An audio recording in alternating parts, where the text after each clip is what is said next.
Bonjour à toutes et tous, merci d'être là. On va intervenir sur la thématique du jour, donc centraliser, simplifier, sécuriser le DAM Tuan au service d'une marque internationale dans un environnement réglementé. Sébastien, je laisse. Oui, donc Sébastien Bardoz, moi je travaille chez Vedia, donc l'éditeur, je suis deputy CRO. Et Clément Matricot, enchanté, je travaille chez Tuan et donc je suis en charge de tous les projets digitaux et notamment un product owner sur les solutions PIM et DAM de l'entreprise. Rapide présentation de Tuan. Pour ceux qui ne connaissent pas, Tuan est une entreprise de dispositifs médicaux qui va avoir 180 ans en 2027. Donc entreprise du domaine médical spécialisée dans l'orthopédie, la compression, le sport, présent dans une grosse dizaine de filiales en Europe et partout dans le monde, et également présent à travers 110 pays, dans le monde entier également, à travers des distributeurs et des revendeurs. Voilà. Pour ma part, je suis chez Tuan depuis 2017 et depuis 2022, j'ai changé de service pour être intégré au sein du service marketing digital. Et donc rapidement, mes missions principales sont de définir et de prioriser les besoins métiers dans la roadmap produit des deux solutions que sont le DAM et le PIM, de cadrer les projets d'implémentation, notamment sur des appels d'offres, sur la rédaction de cahiers des charges, de l'analyse fonctionnelle pour voir un peu quels sont les besoins, et évidemment sur les outils en tant qu'eux-mêmes, gouverner tout cela au niveau des rôles, des responsabilités, des accessibilités également. Et également, comme c'est le cas de manière quasi quotidienne avec Vedia pour le DAM, la gestion du backlog et puis la planification et le pilotage de sprint en lien avec les équipes de Vedia. Et évidemment, derrière tout ça, quelque chose qui vient un peu conclure toutes ces lignes, qui est vraiment l'un des nerfs de la guerre, c'est tout ce qui est l'accompagnement et le support au niveau des utilisateurs, formation, les bonnes pratiques et les guidelines. Voilà. Au niveau du workshop d'aujourd'hui, le but c'est de se consacrer évidemment au use case qui me concerne particulièrement donc, au niveau de l'entreprise Tuan, et de voir aujourd'hui comment le DAM répond au sein de cette entreprise aux enjeux métiers et stratégiques. Donc effectivement, Tuan, comme vous l'avez vu ou comme vous pouvez le connaître, c'est une marque internationale qui est présente dans de nombreux pays et avec un environnement très exigeant. On est une entreprise de dispositifs médicaux avec énormément de portefeuilles produits et énormément de contenus. Et chacun de ces contenus donc, doit être véritablement conforme, sécurisé et traçable. Donc notre but au sein de chez Tuan, c'est véritablement de garantir la conformité et la traçabilité de tous ces contenus par rapport justement à ce portefeuille de produits qui est très vaste. Évidemment en réponse à de multiples enjeux, que ce soit marketing, qui est le premier consommateur de notre DAM, mais également, comme on le verra par la suite, sur des services très transverses, comme les services réglementaires ou d'autres services type supply chain, dans le cadre d'audit ou d'exercices un peu plus réglementés. Très rapidement, pourquoi le DAM chez Tuan? Parce que j'imagine, comme toute entreprise qui s'équipe d'un DAM à un moment donné, c'est que évidemment, avant la mise en place de cet outil chez Tuan, on avait des fichiers qui étaient un peu dispersés chez tout le monde de manière individuelle, sans forcément de traçabilité, sans forcément de surveillance, sans forcément de conformité, qui étaient sur les postes au niveau local. Et donc avec tout ce risque justement d'utiliser des visuels, de la documentation obsolète. Et évidemment, ce risque, il est encore plus exponentiel dans une entreprise comme Tuan, avec justement cette composante de réglementation et d'exigences réglementaires sur la délivrance de dispositifs médicaux. Donc voilà pourquoi Tuan a décidé, courant 2020-2021, je ne me souviens même plus, de s'équiper d'un DAM et donc de nouer un partenariat avec Vedia. Voilà. Évidemment, les objectifs, comme tout objectif prioritaire, notamment au niveau d'un DAM, c'est de centraliser et fiabiliser tous les contenus pour garantir à la fois leur conformité et une simplification immédiate des usages quotidiens, clairement.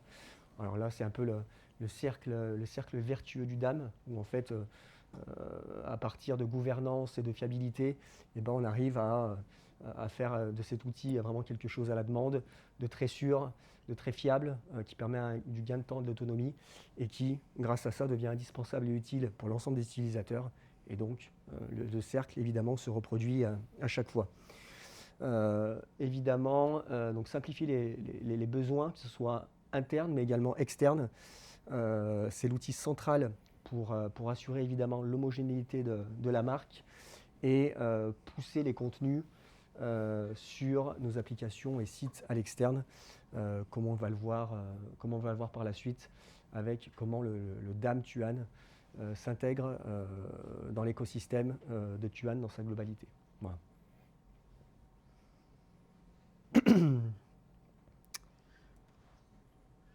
Donc, au niveau de l'écosystème, effectivement, alors vous me pardonnerez le schéma que j'ai construit très rapidement hier en fin de journée.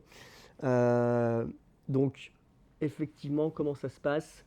Le DAM, comme vous voyez, ouais, effectivement, est une composante centrale au sein de l'écosystème Tuan. Donc, à savoir que l'écosystème Tuan se compose également, évidemment, d'un ERP, d'un PIM. On a également des microservices via API. Et en fait, DAM, PIM, ERP, API vont un peu communiquer entre eux pour se partager différentes informations. Et effectivement, à partir du DAM, ça va être la première source de certains contenus, typiquement nos médias, photos. On a différents types de photos, effectivement. Photo lifestyle, photo studio, photo produit 3D, visuel 360, visuel innovation, etc. Et à partir de ce DAM, on va venir à la fois directement, à partir de ces visuels, alimenter notre nouvel écosystème qui a été lancé au mois de juillet 2025.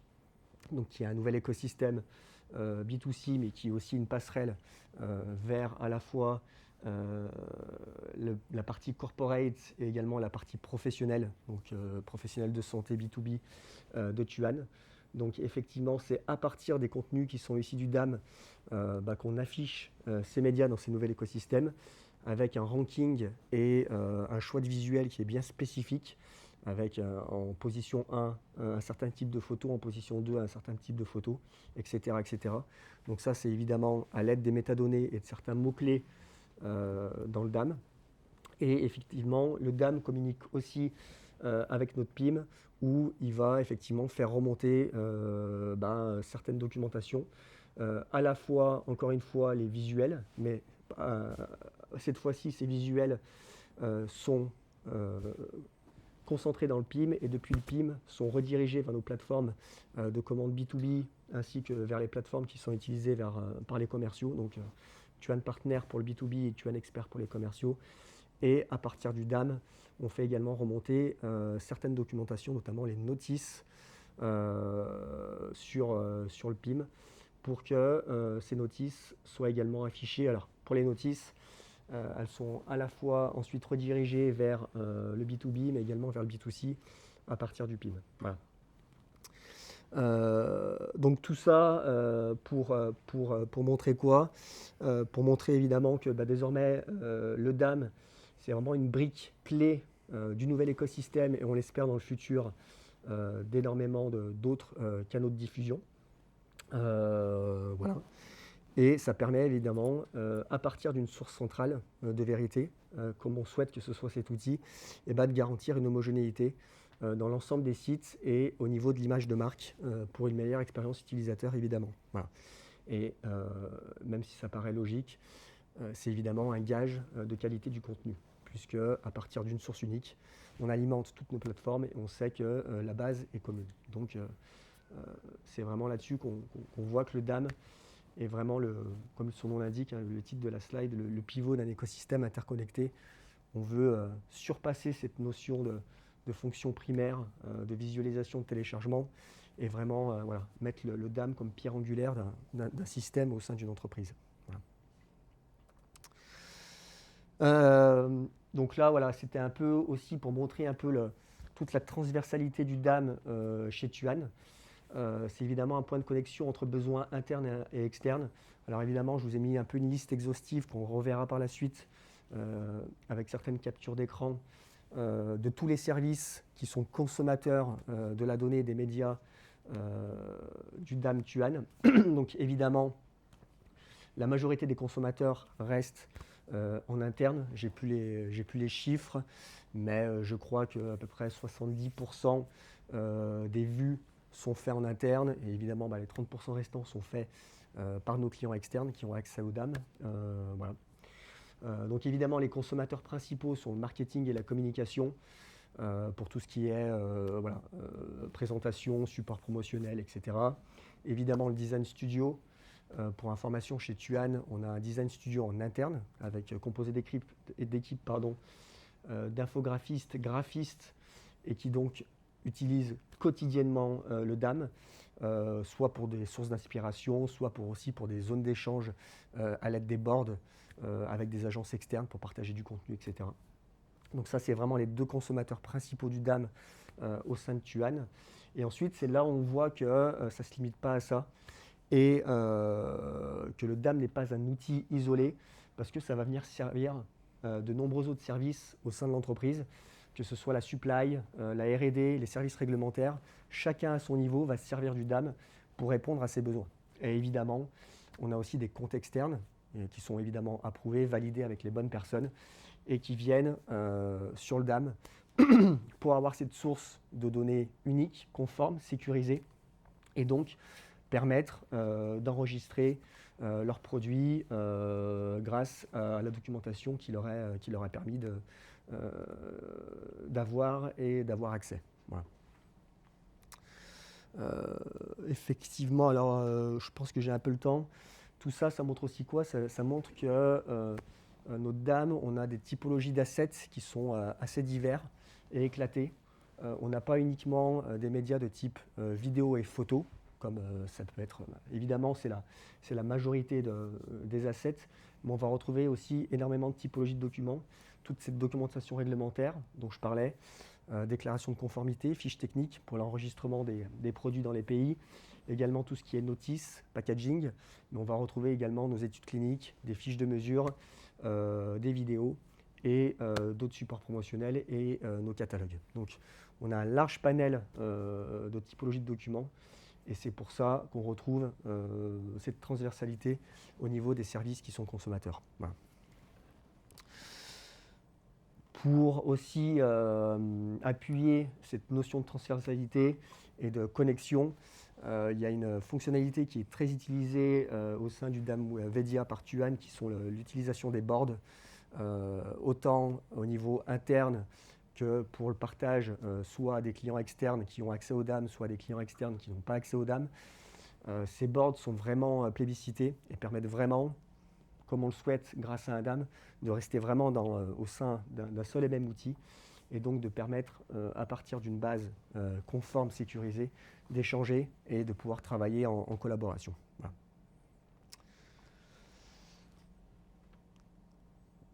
Alors je ne sais pas, oui, on pourra faire une démo si jamais c'est possible. On souhaitait mettre en avant quelques stats et métriques. Au niveau des nombres de connexions, on est toujours à peu près au niveau de 2000 connexions par mois. Donc sur 20 jours ouvrés, le chiffre est assez conséquent, surtout pour une entreprise de la taille de Tuan. Aujourd'hui, on a à peu près 14 000 assets qui vivent quotidiennement et donc qui sont publiés. Donc on est plutôt satisfait au niveau d'utilisation de la plateforme. Et encore une fois, ça sert énormément de services et de collaborateurs. Donc c'est ça qui fait aussi la force. Donc voilà, donc on a à peu près 2000 connexions par mois et on est toujours aux alentours de 250 à 300 utilisateurs uniques par mois sur à peu près une base de 1000 comptes actifs. Donc on est toujours sur un usage rate, sur un taux d'usage de 30-35% à peu près par mois. Donc c'est plutôt aussi satisfaisant de ce côté-là. Voilà. La diapo suivante, ça sert un peu à démontrer ce que je vous disais sur la transversalité. Donc là, c'est au niveau des vues en interne chez Tuan, quels sont les services les plus représentés. C'est le top 50 des vues et par qui ces vues sont faites en interne chez Tuan. Donc c'est pour montrer que évidemment les consommateurs principaux vont être le marketing et le design, mais ensuite vous allez retrouver autant du médical que du réglementaire, que de la R&D, que du service client, que les achats, que la qualité. Enfin voilà, je ne vais pas tous les citer, mais ça montre surtout quoi? Ça montre que Notre-Dame a un super ROI parce qu'il ne sert pas uniquement qu'un ou deux services, mais un panel très large de services au sein de l'entreprise. Il y a également toute la composante externe. Donc ça sert à tout le monde. On a un gain de temps qui est absolument astronomique. On a une autonomie. Et donc du coup, ça permet à tous ces services-là de se consacrer à des tâches à plus haute valeur ajoutée, tout simplement. Voilà. Ce qui est l'un dans l'autre l'objectif du DAM. Voilà. Hop, j'accélère, Sébastien. Ouais. Alors, pareil, quelques captures d'écran de la plateforme. Bon, ça, typiquement, c'est notre page de recherche où là, j'ai tapé typiquement le nom d'un produit avec un filtre. On a ces notions également de filtre qu'on a mis en place au démarrage du projet, évidemment. Donc là, c'est toutes les typologies de documents qui concernent les notices et les packaging. Et on voit que nom du produit plus le filtre, on a justement tous les assets en lien avec cela. Donc ça réagit plutôt bien. La barre de recherche associée au filtre est plutôt pertinente et fonctionne très bien. Et en général, on a un taux de recherche avec résultats et de résultats qui est assez satisfaisant. Quand on fait les réunions mensuelles de statistiques, les recherches sans résultats sont en général très minces et évidemment qu'elles ont de la pertinence. Bon, on s'efforce d'inverser la tendance et de corriger tout ça. Voilà. Pour poursuivre, voilà comment se constitue l'ID, enfin une fiche un peu template d'un asset chez Tuan. On va retrouver toutes les informations principales qui sont propres à l'entreprise et parfois communes à tous les DAM qu'on retrouve, que ce soit la description, les mots-clés, etc. Il y a beaucoup de choses qui sont communs. Évidemment, il y a des choses qui sont plus particulières chez Tuan. On va retrouver les styles codes, donc qui sont les digits d'un produit. On va retrouver les modèles codes et certains mots-clés qui sont, comme je vous le montrais, sur la connexion dans l'écosystème, qui sont liés au PIM pour pouvoir faire remonter l'asset en question sur la fiche produit PIM et donc le diffuser sur nos plateformes à l'externe.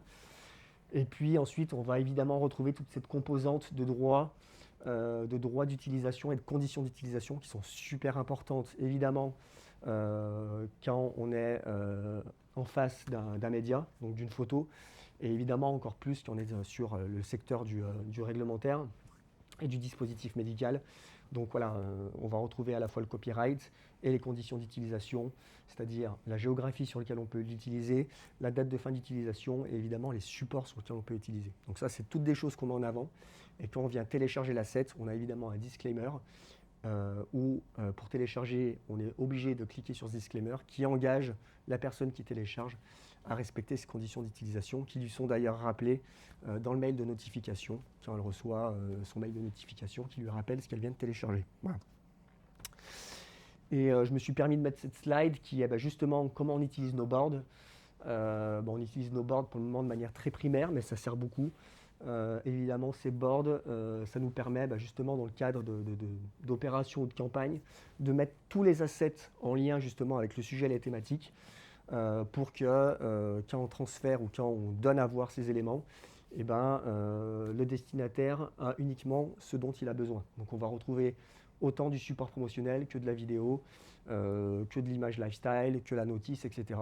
Il va tout avoir, il va avoir une sorte de bundle qui va lui permettre de travailler tranquillement sur la thématique en question. Voilà. Et justement, et après, c'est quoi le futur du DAM Tuan et la relation avec Vedia.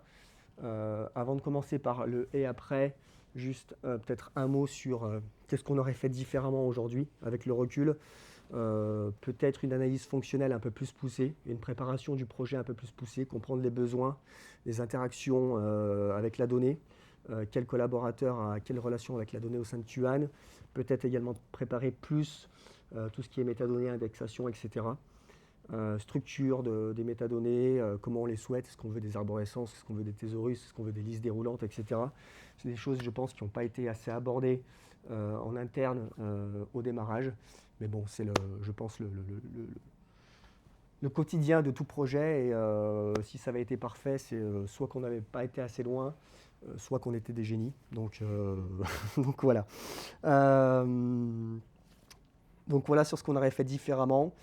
Et juste pour info, voilà, j'ai souhaité faire un focus sur ce qu'on va mettre en place très très prochainement avec Vedia. On est très content que ça arrive enfin. C'est le Content Workflow. Le Content Workflow, ça vient justement matcher tout ce qu'on souhaite avoir comme bénéfice. Donc on va venir avoir un seul lieu d'échange, avoir de la traçabilité, de la conformité. Le Content Workflow, il est basé sur un use case aujourd'hui qui est les shootings. Chez Tuan, on pratique énormément de shooting photo, que ce soit pour nos supports promotionnels, que ce soit pour nos packaging, etc. On fait beaucoup de shooting photo ambiance studio avec mannequins et produits portés. Et donc, le but, c'est d'avoir un seul lieu d'échange plutôt que d'avoir des échanges par mail, par Teams, etc. Où demain, le photographe viendra déposer directement ses photos, donc, typiquement en format PSD. Et à partir de ça, à partir de ce module, de cet espace, tous les échanges, que ce soit sur la sélection, la validation, les retouches, les commentaires, etc., la mise en place des métadonnées, la validation et la publication, tout se fera au sein même de cet espace. Donc ce qui va évidemment réduire les frictions, réduire la perte de temps sur des échanges Teams et par d'autres canaux de communication. Et évidemment, c'est la première brique pour étendre ce workflow à d'autres typologies de documents.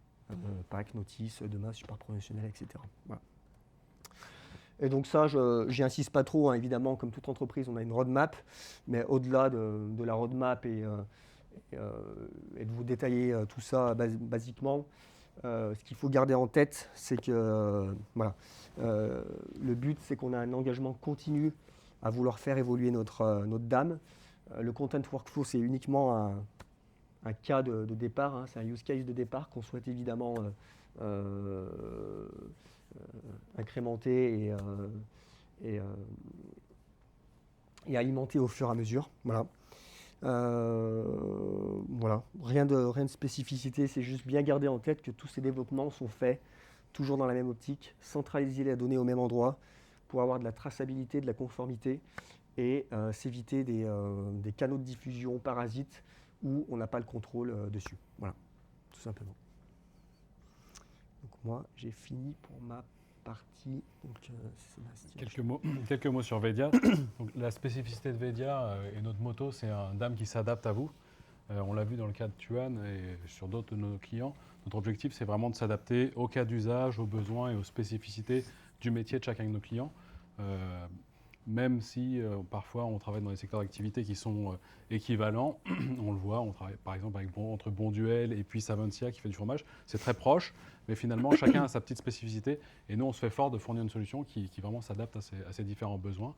Et au-delà de ça, on permet aussi aux clients si tu peux avancer, voilà. Un petit coup. Voilà. Et on permet à nos clients de déployer des expériences qui sont personnalisées au travers des différents canaux, donc que ce soit du canal print au canal digital.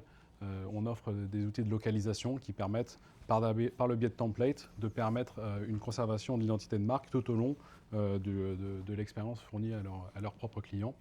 On offre aussi des expériences de diffusion. Donc, finalement, le DAM étant le point de source de l'ensemble des médias, l'objectif, c'est de s'assurer que ces médias qui sont stockés dans le DAM ne vont pas être dupliqués pour être copiés sur un site e-commerce ou sur un site web. L'objectif, c'est que depuis le DAM, on va diffuser ces expériences. D'ailleurs, Tuan l'utilise aussi et exploite ces fonctionnalités-là. On a parlé un petit peu avant, tu as parlé un petit peu avant de ROI. C'est un point qui est clé pour l'ensemble de nos clients. Et dans ce contexte-là, on a travaillé avec le cabinet Forrester qui a interrogé 4 de nos plus grands clients sur justement leur usage du DAM, et du DAM Vedia en particulier, et les bénéfices qu'on peut en attendre. Donc si ça vous intéresse, je vous recommande d'aller lire l'étude qui est assez détaillé, ça doit faire une trentaine de pages, où il les analyse finalement sur ces 4 cas d'usage qui sont sur des industries un peu variées, comment Vedia rapporte de la valeur et comment finalement on obtient du ROI sur l'implémentation du DAM grâce à Vedia. Voilà. Donc, si vous avez des questions, n'hésitez pas. Ouais, on a 5 minutes, donc si jamais il y a des questions. Ok, bah, merci en tout cas. Merci beaucoup. Pardon ? Quand le déploiement de portail Les portails. Eh ben, on est en train de... Alors, nous, c'est notre façon de fonctionner. Avant de lancer quelque chose, évidemment, ça peut paraître basique, mais vraiment, on s'accorde à faire ça. C'est qu'on essaye de comprendre vraiment le use case, de voir effectivement s'il y a un besoin, de mettre les bonnes personnes autour de la table, et puis de consolider tout ça. Et effectivement, si chacun y trouve son bonheur, ben, à ce moment-là, on n'hésitera pas de mettre... Il y a une très très belle adhésion sur le Eh ben... retour d'expérience client. Eh ben super. Non, mais nous on est voilà, on a plein de choses en tête. On vient de très loin, donc il y a plein de choses à construire. Donc c'est pour ça on y va petit à petit. Tuan, c'est une entreprise familiale, historique, qui a, comme elle le fait au niveau de ses patients, qui a besoin d'être accompagnée, qui n'est pas là, qui a besoin de se sentir accompagnée, prise en considération. C'est la même chose qu'on applique quand on vend des produits à nos patients. Et donc c'est pour ça voilà, qu'on y va petit à petit, mais effectivement les portails, le digital template, l'intégration de l'IA, notamment au niveau du design pour peut-être avoir des générations d'images, des aspirations pour les campagnes, etc. C'est évidemment des choses qu'on a en tête et qui seront clairement développées dans le futur. Ouais. Merci. Voilà. Merci beaucoup.